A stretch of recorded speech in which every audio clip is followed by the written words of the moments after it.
Hello, I'm Kimberlie Acosta. Welcome to the Native News Update. It's Friday, April 1st. Many of the stories you hear here can be found at our website, IndianCountryNews.com. And here's the news for the day from the Associated Press and other Native news sources. New Mexico Governor Susana Martinez traveled to the Navajo Nation on March 31st to sign a bill aimed at preventing youth suicides, a problem that has plagued communities across Indian country. The legislation signed in the Navajo community of Shiprock will establish a framework for creating a statewide clearinghouse for suicide prevention and culturally based prevention initiatives. The Federal Indian Health Service identifies suicide as the second leading cause of death behind unintentional injuries among Indian children and young adults.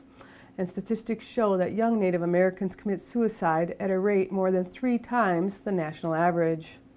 No funding was set aside for the effort this year because of the state's limited resources, but Senator Linda Lovejoy, the Crown Point Democrat who sponsored the measure, vowed she and other supporters would work to find the necessary money for establishing and expanding the program by the next legislative session.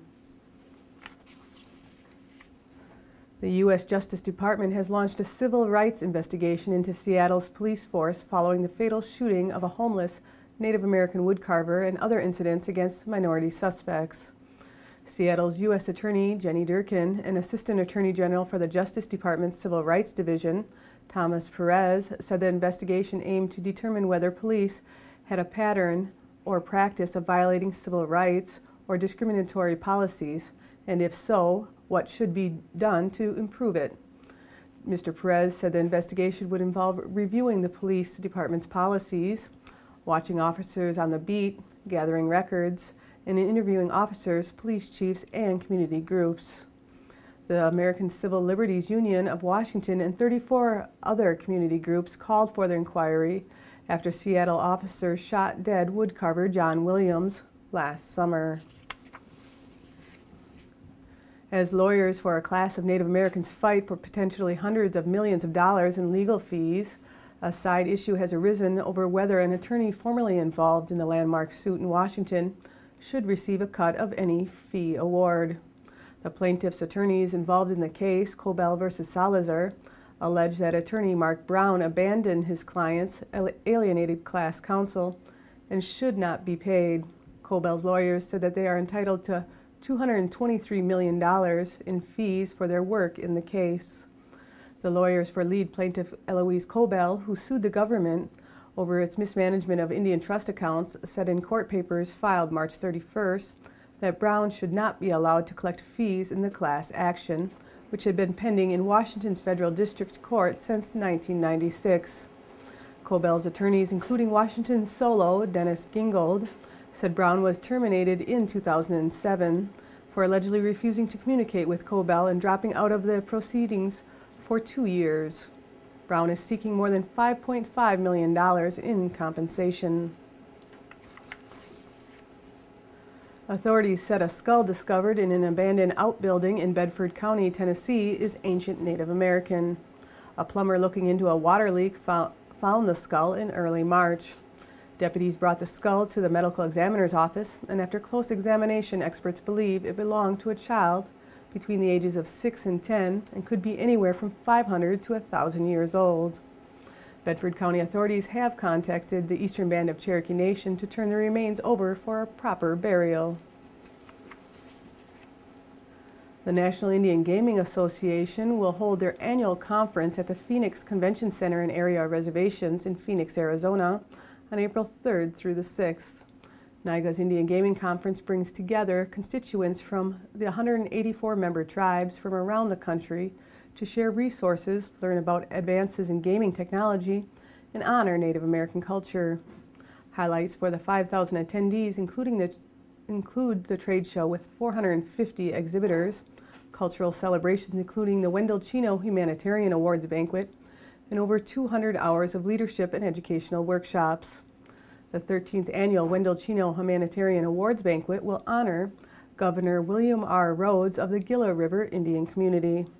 The conference also features the largest display by Indian artisans from across the nation and performances by tribal dance troupes at various receptions.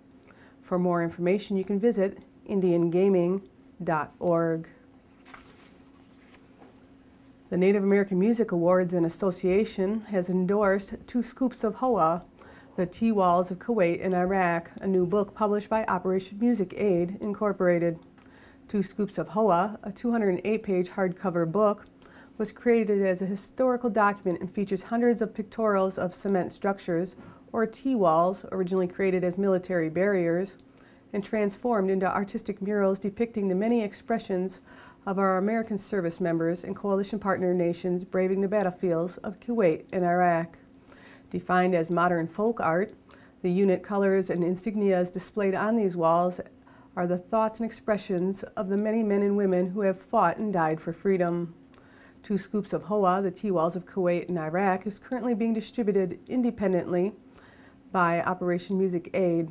$5 for every purchase of the book will go to the Native American Music Association. You can purchase your copy online at teawallsofkuwaitiraq.com using the organization code NAMA.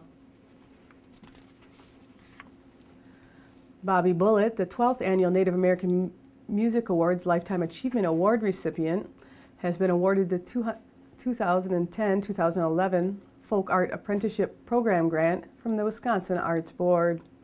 His specialized grant program is to provide songwriter mentorship for songwriters and musicians. He is currently working with Bill Chosa, a Lac du Flambeau tribal member. Along with the release of his second CD, Bigfoot, Bobby worked with independent filmmaker Greg Peterson to produce a short video entitled Bigfoot Investigation 2010, featuring Bobby's new song and lighthearted representation of local Bigfoot sightings. The video may be viewed by Googling YouTube Bobby Bullitt Bigfoot. On April 9th, an afternoon of folk music will feature Bobby Bullitt at 2 p.m. at the Windsor Center located on US 2 West in Iron River, Michigan. Appearing with him will be folk ensemble Whitewater and Amy Lowe. Currently, Bobby is working on his third CD to be released by Black Scotty Records in early December of 2011. For more information, you can visit bobbybullitt.com.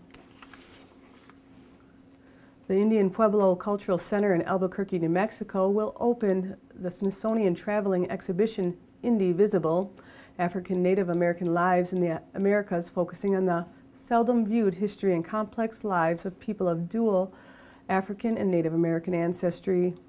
Through the themes of policy, community, creative resistance, and lifestyles, the exhibition tells stories of the cultural integration and diffusion, as well as the struggle to define and preserve identity. Indivisible, produced by the National Museum of the American Indian, in collaboration with the National Museum of African American History and Culture and the Smithsonian Institution Traveling Exhibition Service, will be on view through September 24th, 2011, and then will continue to travel to museums around the nation.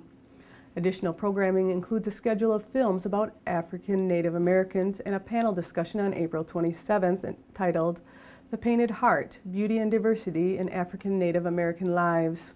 This event is from 5:30 p.m. to 7 p.m. in Avenue Gallery. An online version of the exhibition and full national tour schedule is available at the americanindian.si.edu. And that's the latest roundup of news from Indian Country on this edition of the Native News Update. I'd like to thank you for joining me and have a grand day.